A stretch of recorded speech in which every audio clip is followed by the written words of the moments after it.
Es muy posible que no me creáis, pero una vez estuve en otra dimensión y mi vida cambió para siempre. Cada mañana llegábamos al colegio sin energía.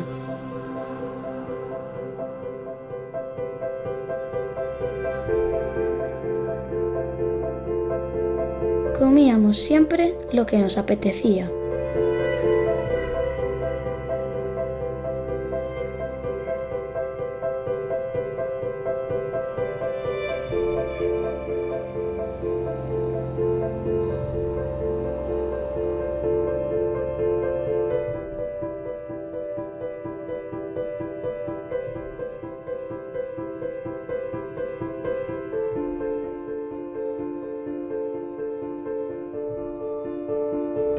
En nuestro tiempo libre siempre hacíamos lo mismo.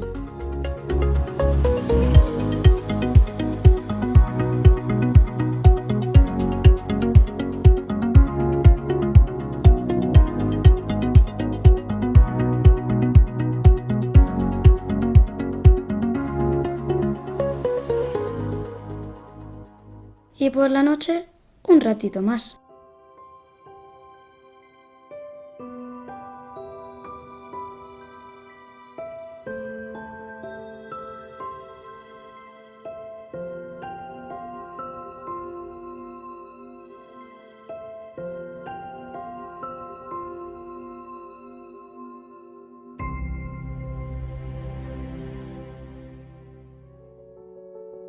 Todos los días eran idénticos.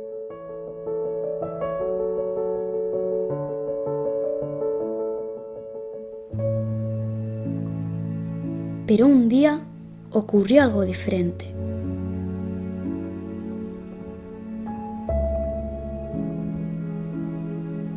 Resulta que había un mundo idéntico al nuestro, pero con otro estilo de vida.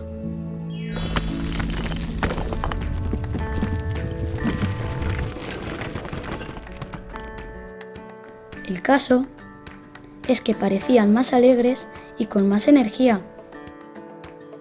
Me contaron todo lo que hacían y la vida saludable que practicaban.